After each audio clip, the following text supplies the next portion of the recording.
Hello everyone, welcome back to my YouTube channel. അപ്പോൾ ഞാൻ ഇന്ന് ഭയങ്കര സന്തോഷത്തിലാണ്. കാരണം ബിഗ് ബോസ് കാണാൻ തുടങ്ങിയിട്ട് ഏകദേശം 1 മാസത്തോളം ആവുന്നു. അപ്പോൾ ഇതുവരെ എനിക്കൊരു മനസ്സറിഞ്ഞൊന്നും സന്തോഷിക്കാൻ ഒരു സ്ഥലം ഉണ്ടായിട്ടുണ്ടായിരുന്നില്ല. പക്ഷെ ഇന്നലെ രാത്രിയിലത്തെ ലൈവ്, അതായത് വീക്കെൻഡ് എപ്പിസോഡിൽ ലാലേട്ടനെ കണ്ടിട്ട് ഭയങ്കര ഡൗൺ ആയിട്ടിരുന്ന് എന്ത് പറയണം എന്നറിയാതിരുന്ന സമയത്ത് നല്ലൊരു എനർജി തന്നുകൊണ്ട് ആദിലയും നൂറയും ഫയർ ആയിരുന്നു. എന്ത് രസമായിട്ടാണ് പിള്ളേർ സംസാരിക്കണേ.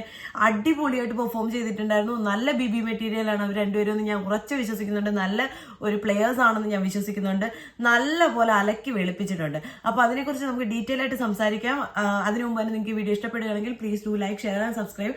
അതേപോലെ നിങ്ങളുടെ കമന്റ്സ് രേഖപ്പെടുത്തുക. അപ്പൊ നമുക്ക് ഡീറ്റെയിലിംഗിലേക്ക് പോവാം.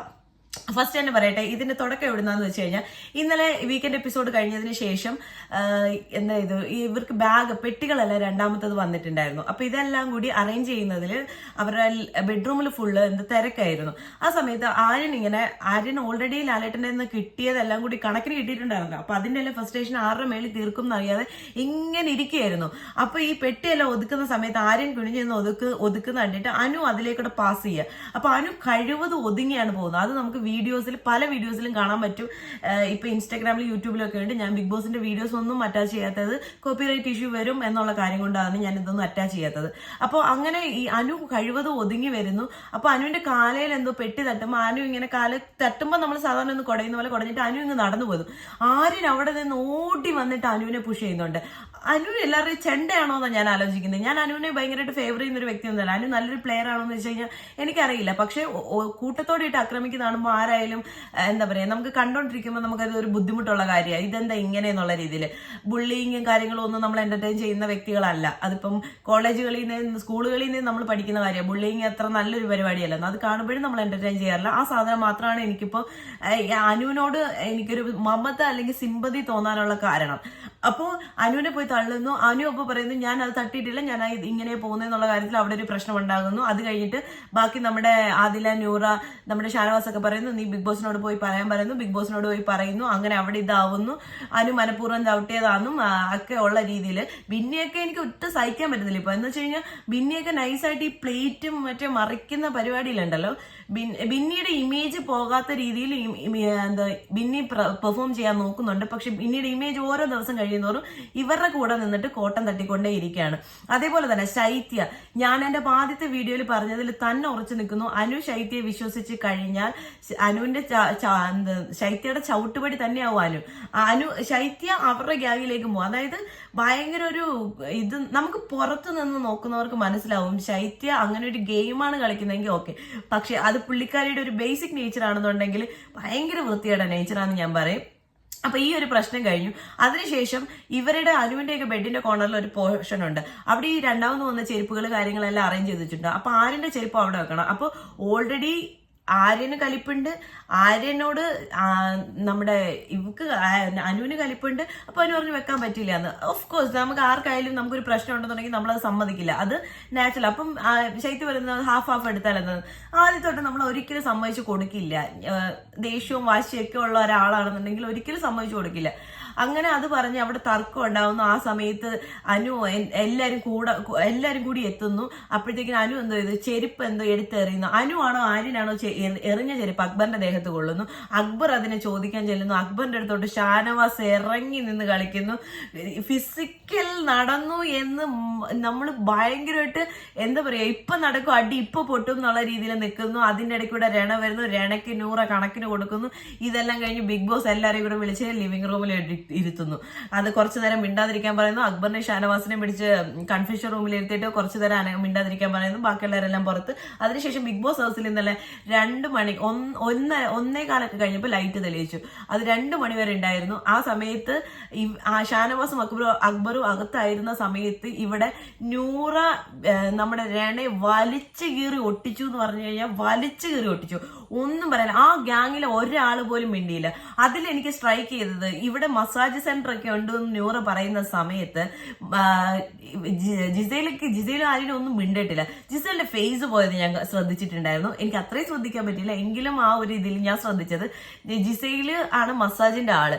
അപ്പൊ എല്ലാവർക്കും മസാജ് ചെയ്തിട്ട് നിൽക്കുന്ന പോലെ നൂറ സംസാരിക്കുന്നത്. അപ്പൊ നൂറ പറയുന്നത് പുതപ്പിനടിയിലും മസാജൊക്കെ ഉണ്ട് എന്നുള്ളത്. പക്ഷേ ഇതില് ജിസയിൽ ഉറപ്പില്ല, പുതപ്പിനടിയിൽ ആരുമായിട്ടാ മസാജ് എന്നുള്ളത് ജിസയിലിന് ഉറപ്പില്ലാത്തത് കൊണ്ടാവണം ജിസയിൽ ഒന്നും മിണ്ടാതിരുന്നത്.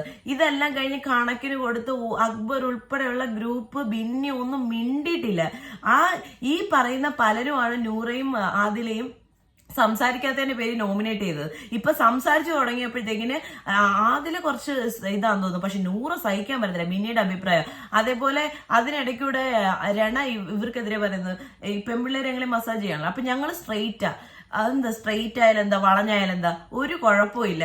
നൂറ പറയേണ്ട അടുത്ത് തന്നെ പറഞ്ഞു, ഇവർക്കെല്ലാം കണ്ടതെല്ലാം വിളിച്ചു പറയാം, ബാക്കിയുള്ളവർക്കൊന്നും പറഞ്ഞുകൂടാ എന്നുള്ള രീതിയിലുള്ള സ്റ്റോക്കായിരുന്നു. അതെല്ലാം ഇന്നലെ നൂറ പൊളിച്ചടുക്കി കൊടുത്തിട്ടുണ്ട്. എനിക്ക് ഭയങ്കരമായിട്ട് ഇഷ്ടപ്പെട്ടു നൂറയുടെ സംസാരം. അത് വേണമായിരുന്നു, അത് അത്യാവശ്യമായിരുന്നു. അതുകൊണ്ടെന്താ ഇന്ന് രാവിലത്തെ ലൈവിൽ ഒരാൾക്കും വലിയ രീതിയിൽ ഒന്നും പറയാനില്ല, എവിടെയും ട്രിഗർ ചെയ്യാൻ വലിയ രീതിയിലൊന്നും കാര്യമായിട്ട് കിട്ടുന്നില്ല. അക്ബറിന്റെ പാട്ടങ്ങ് നിന്നു, ബാക്കിയുള്ള കാര്യങ്ങളൊക്കെ അങ്ങ് നിന്നു. ആർക്കും രണയ്ക്കും ചൊറിയണ്ട, ഒന്നും ചൊറിയണ്ട. അതേപോലെ രണയും നൂറയും ഞങ്ങളെയും മറ്റേ വീക്കെൻഡ് എപ്പിസോഡ് കഴിഞ്ഞതിന് ശേഷം ഒരു പ്രശ്നം ഉണ്ടായിരുന്നു. ശരത്തും നൂറയും കൂടെ സംസാരിക്കുന്ന സമയത്ത് നമ്മുടെ രണ വന്ന് ആ സൈഡിലിരുന്നു. അപ്പം നൂറ ശരത്തിനോട് പറഞ്ഞു, എനിക്ക് പേഴ്സണലായിട്ട് സംസാരിക്കേണ്ടത്, വേറെ ആരും വേണ്ട. അപ്പം രണ എനിക്ക് ഇവിടെ അങ്ങനെ പേഴ്സണലായിട്ട് കാര്യങ്ങളൊന്നും ഇല്ലല്ലോ എന്നുള്ള രീതിയിരുന്നു. അപ്പൊ നൂറ് പറഞ്ഞു, ഞാൻ പോവാ, എനിക്ക് അങ്ങനെ മറ്റൊരാളിരിക്കുന്നിടത്ത് സംസാരിക്കണ്ട, എനിക്ക് ശരത്തിനോട് സംസാരിക്കാനുള്ളതെന്ന് പറഞ്ഞ് ശരത്ത് വരുന്നുണ്ടോ എന്ന് ചോദിച്ചു. ശരത്ത് എഴുന്നേറ്റ് പോയി. നൂറ് അവിടെ പൊളിഞ്ഞു നൂറ. അതിനുശേഷമാണ് ഈ പരിപാടികളെല്ലാം നടക്കുന്നത് കേട്ടോ. ഇത് പിന്നീട് നൂറ എക്സ്പ്ലെയിൻ ചെയ്യുന്നതാണ് ഞാൻ കേട്ടത്. അപ്പം എന്താ സംഭവം എന്ന് അറിയത്തില്ല, അത് ഇങ്ങനെ പോകുന്നത് ഞാൻ കണ്ടായിരുന്നു. ആ കരച്ചിൽ ആശ്വസിപ്പിക്കാൻ ബിന്നി ഇതെല്ലാം പറഞ്ഞാണ് നൂറ അലക്കിയത്. അതായത് ശരത്ത് അപ്പാനി ഏത് കയ്യിൽ താങ്ങണം എന്നൊക്കെയുള്ള രീതി, മസാജ് എല്ലാം, പാവാട വള്ളി, എന്താ നിക്കർ വള്ളി, അങ്ങനെയൊക്കെയുള്ള കാര്യങ്ങളെല്ലാം പറഞ്ഞ് നൂറ കണക്കിന് കൊടുത്തിട്ടുണ്ട്.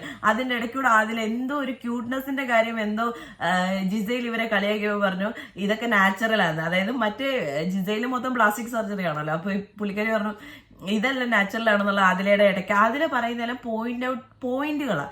പക്ഷെ നൂറ എന്ത് ചെയ്യും, പ്രവോക്കിങ്, അതായത് കൊടുക്കേണ്ടടുത്ത് കൊടുക്കും, ചിരിച്ചോണ്ട് കൊടുക്കും. അതായത് ബാഡ് വേർഡ്സോ കാര്യങ്ങളോ ഒന്നും യൂസ് ചെയ്യാതെ അവരെന്താണോ ചെയ്തത് അത് പറഞ്ഞിട്ട് അവരെ കുത്തും. അത് നല്ലൊരു പ്രവോക്കിംഗ് ആണ്. അതാണ് ആക്ച്വലി പ്രവോക്കിംഗ്. അല്ലാതെ ഈ മറ്റേ ഗ്രൂപ്പ് കളിച്ച് ചെയ്യുന്നത് ഒരു പ്രവോക്കിംഗ് ആണെന്ന് എനിക്ക് തോന്നിയിട്ടില്ല. അവര് ചെയ്യുന്ന കാര്യങ്ങൾ പറഞ്ഞ് ചെയ്യുക. ബുള്ളിങ് അല്ലാതെ പ്രവോക്കിങ്ങും ബുള്ളിങ്ങും തമ്മിൽ നല്ല വ്യത്യാസമുണ്ട്. അപ്പോൾ അത് നല്ല രീതിയിൽ ഇന്നലെ നൂറ ചെയ്തിട്ടുണ്ടായിരുന്നു. ഞാൻ ഭയങ്കര സാറ്റിസ്ഫൈഡ് ആയിരുന്നു. എനിക്ക് അത്രയും നേരം എനിക്ക് ദേഷ്യം വന്നിരുന്നത്, എനിക്ക് നല്ലപോലെ ഞാൻ ചിരിച്ച ഒരു ലൈവായിരുന്നു ഇന്നലെ ഉണ്ടായിരുന്നത്. വളരെ അടിപൊളിയായിട്ടായിരുന്നു അത് പോയിക്കൊണ്ടിരുന്നത്. അതിനുശേഷം ബിന്നി രണയും ജിസയിലും കൂടിയുള്ള ചർച്ച. അവിടെ പറയുന്നുണ്ട്, ആദിലയും നൂറയും ലെസ്ബിയൻസ് ആയതുകൊണ്ട് ഇവർ പെൺപിള്ളേർ നിൽക്കുന്നത് കാണുമ്പോൾ അവർക്ക് എന്ത് ചെയ്യാൻ പറ്റാത്തത്, അവർക്കത് ഒരു സിസ്റ്റർഹുഡ് ആയിട്ടൊന്നും അക്സെപ്റ്റ് ചെയ്യാൻ പറ്റാത്തത്, അവർക്ക് പെൺപിള്ളേരെ കാണുമ്പോൾ അട്രാക്ഷൻ തോന്നുന്ന പോലെ. അങ്ങനെയാണെങ്കിൽ ലോകത്ത് എല്ലാ ഇതും, അതായത് നാച്ചുറൽ ആയിട്ടുള്ള ആണും പെണ്ണുമായിട്ടുള്ള ബന്ധത്തിലായാലും പെണ്ണും പെണ്ണുമായിട്ടുള്ള ബന്ധത്തിലായാലും, ഇപ്പൊ ഗേ കപ്പിൾസ് ആയാലും ലെസ്ബിയൻ കപ്പിൾസ് ആയാലും നോർമൽ കപ്പിൾസ് ആയാലും എല്ലാം തന്നെ ആയാലും എല്ലാവരെയും ഒരേപോലെയാണോ നോക്കി കാണുന്നത്? അല്ല. ആ ബിന്നി പറഞ്ഞ ഒരു സ്റ്റേറ്റ്മെന്റ് ഭയങ്കര ഇൻഅപ്രോപ്രിയേറ്റ് വേയിൽ തന്നെയാണ് പറഞ്ഞിരിക്കുന്നത്. അതിനെ താങ്ങിക്കൊണ്ട് രണയും ജിസയിലും അവർക്ക് എങ്ങനെ അത് പറയാൻ തോന്നുന്നു? പിന്നെ അങ്ങനെയൊക്കെ വെച്ചിട്ടാണോ ഓരോരോ കാര്യങ്ങൾ പറയുന്നത്? ബിന്നി ഭയങ്കര മോശം എന്ന് പറഞ്ഞു കഴിഞ്ഞാൽ ഭൂമിക്കടിയിലേക്ക് പോയിട്ടുണ്ടോ എന്ന് തോന്നുന്നു. ഡൗൺ ടു എർത്ത് അല്ല, അതിലേക്കും താഴത്തേക്ക് പോയിട്ടുണ്ടോ എന്ന് തോന്നുന്നു. നിലവാരത്തിൽ ഒട്ടും നിലവാരമില്ലാത്ത രീതിയിലാണ് ബിന്നി ഇപ്പൊ സംസാരിച്ചുകൊണ്ടിരിക്കുന്നത്. ബിന്നി ഇങ്ങനെ ആയിരുന്നില്ല വന്നിരുന്ന സമയത്ത്.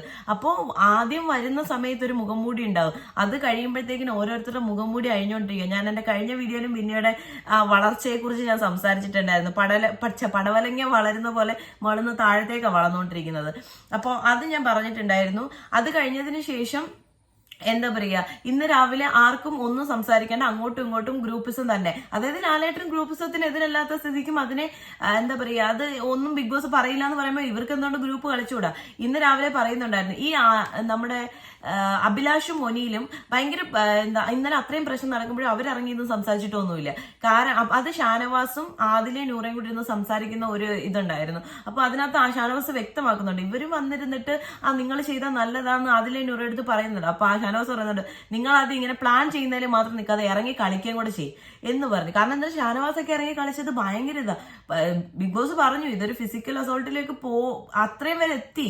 അങ്ങനെ പുറത്തു പോകാനുള്ള ആ ഒരു ലെവൽ വരെ അവർ ഇറങ്ങി കളിച്ചു. അതേപോലെ തന്നെ നൂറെ ആദിലേ ഭയങ്കരമായിട്ട് കളിച്ചു. ഇതിലൊക്കെ വന്നിരുന്നിട്ട് പുറകെ ഇരുന്നിട്ട് കൈയടിച്ചാൽ നിങ്ങൾ പോന്ന് പറയാൻ ഒനീലിനും അഭിലാഷിനും. അതായത് ഒനീൽ പലപ്പോഴായിട്ട് അക്ബറിന്റെ ഗ്യാങ്ങിലേക്ക് പോയി ചായുന്നതായിട്ട് ഞാൻ കണ്ടിട്ടുണ്ട്. പലപ്പോഴും അവിടെ പോയി ഇൻ ബിറ്റ്വീൻ രണയുമായിട്ട് എന്തോ ഒരു ഇത് അവിടെ ഇവിടെയൊക്കെ നോമിനേറ്റ് ചെയ്യുന്നു. അതായത് നല്ല എന്തൊക്കെ ലീഡർഷിപ്പ് ക്വാളിറ്റി മീൻസ് ക്യാപ്റ്റൻസിയിലോ എന്തൊത്തിലൊക്കെയോ ഒനീലും ഇങ്ങനെ രണയെ താങ്ങുന്നുണ്ടായിരുന്നു. അതായത് ആ ഗ്രൂപ്പിലേക്ക് കയറാനായിരുന്നു എന്തുവായിരുന്നു എന്ന് എനിക്കറിയത്തില്ല. പക്ഷെ അഭിലാഷിനോട്ട് വിട്ടു പറയാനും പറ്റത്തില്ല. അഭിലാഷിന് ഗ്രൂപ്പിലേക്ക് പോകുന്നില്ലെങ്കിലും ഈ പുറത്ത് നിന്ന് പുഷിങ് ഉണ്ട്, പക്ഷെ ഇറങ്ങി കളിക്കലില്ല. അങ്ങനെ ഒരു പ്രശ്നം നിൽക്കുന്നുണ്ട്. പക്ഷെ എനിക്ക് ഇന്നലത്തെ ആ ലൈവ് ഒരു രക്ഷയുണ്ടായിരുന്നില്ല. ആ ഗ്രൂപ്പിനെ മൊത്തത്തിൽ നൂറ വായടപ്പിച്ചു എന്ന് വേണം പറയാൻ. അത്രയ്ക്ക് അടിപൊളിയായിട്ട് കളിച്ചു. എനിക്ക് ഇനിയും പ്രതീക്ഷയുള്ള 2 കണ്ടസ്റ്റൻസ് ആണ് ഷാനവാസ്. ഇവരെല്ലാരും കൂടി കഴിഞ്ഞാൽ അടിപൊളിയാവും. ശൈത്യയുടെ കാര്യം ഞാൻ പറയുന്നില്ല. ശൈത്യ എന്റെ ആദ്യത്തെ വീഡിയോയിൽ ഞാൻ പറഞ്ഞതുപോലെ ശൈത്യ ഒരു ഓന്തല്ല, നല്ലൊരു പാമ്പാണെന്ന് ഞാൻ പറയും. അവൾക്ക് അങ്ങോട്ടും ഇല്ല ഇങ്ങോട്ടും ഇല്ലാത്ത രീതിയിലാണ് അവൾ നിൽക്കുന്നത്. അവൾക്ക് അവിടെ അനുവിന്റെ അടുത്തോട്ട് അധികം വേണ്ട. അനുവിനെ എന്ത് പറഞ്ഞാലും കൂടെ നിൽക്കുമെന്ന് അറിയാം. മറ്റവരെ കൂടെ നിർത്താനും കൂടി ശൈത്യ നോക്കുന്നുണ്ട്. ശൈത്യ എനിക്ക് ഞാൻ ഒട്ടും അക്സെപ്റ്റ് ചെയ്യാൻ പറ്റാത്തൊരു ക്യാരക്ടറാണ്. കാരണം അതായത് അങ്ങോട്ടും ഇങ്ങോട്ടും നമുക്ക് ലൈവ് കാണുമ്പോൾ നമുക്ക് മനസ്സിലാവും. നിങ്ങൾ അതിന്റെ കട്ടിങ്സ് എന്തെങ്കിലുമൊക്കെ ഇൻസ്റ്റാഗ്രാമിൽ യൂട്യൂബിൽ വരുമ്പോൾ ഡെഫിനറ്റ്ലി കാണണം. ശൈത്യയുടെ ഒക്കെ കാര്യങ്ങൾ ഡെഫിനറ്റ്ലി കാണാം. ശൈത്യ ബിന്നി എന്നൊക്കെ പറയുന്ന ഒരു ഇതാണ്. അതേപോലെ അപ്പാനി ശരത്ത് ഇപ്പം എന്താ പറയുക ശൈത്യമായിട്ടാണ് ഇപ്പൊ കുറച്ചും കൂടി. ഇനി ശരത്ത് ശൈത്യയുടെ അടുത്ത് നിന്ന് വിവരങ്ങൾ അറിയാൻ വേണ്ടിയിട്ടാണോ കൂട്ടുപിടിച്ചേക്കുന്നത്, അതോ ബിൻസിയുടെ അടുത്തും കാണിച്ചിരുന്ന ആ ഒരു വേ ഓഫ് ടോക്ക്, അതായത് എന്റെ കൂടെ നിർത്താം എന്നുള്ള ആ ഒരു ലൈനാണോ ഈ പിടിക്കുന്നതെന്നും എനിക്കറിയത്തില്ല. നമുക്ക് എന്തായാലും കാണാം. ഇന്ന് ഞാൻ എന്റെ കഴിഞ്ഞ വീഡിയോയിൽ വൈൽഡ് കാർഡിനെ കുറിച്ച് പറഞ്ഞിട്ടുണ്ടായിരുന്നു. വൈൽഡ് കാർഡ് എൻട്രി 3 അല്ല 5 പേരാണ് വരുന്നത്. 3 പേരെന്നാണ് ആദ്യം ഞാൻ അറിഞ്ഞത്. പക്ഷെ ഇതിപ്പോ 5 പേരാ വരുന്നത്. അതിൽ 2 പേരെ എനിക്കൊന്നും അറിയത്തില്ല ആരാണെന്ന്. അത് നമ്മുടെ പ്രഡിക്ഷൻ ലിസ്റ്റിൽ പോലും ഇല്ലാത്ത ആൾക്കാരാണെന്ന് എനിക്ക് തോന്നുന്നത്. അപ്പോൾ നമുക്ക് എന്തായാലും വൈൽഡ് കാർഡ് എൻട്രിക്ക് വേണ്ടി ഞാൻ വെയിറ്റ് ചെയ്യാണ് ലൈവില്. അപ്പോൾ നിങ്ങൾക്ക് ഈ വീഡിയോ ഇഷ്ടപ്പെടുകയാണെങ്കിൽ ആദ്യം പറഞ്ഞ പോലെ തന്നെ ഞാൻ ഇവിടെ കൊണ്ട് ഈ വീഡിയോ നിർത്താണ്. അടുത്ത പുതിയ വിശേഷങ്ങളുമായിട്ട് നമുക്ക് വരാം. അതുവരെ ടാറ്റാ ബൈ ബൈ.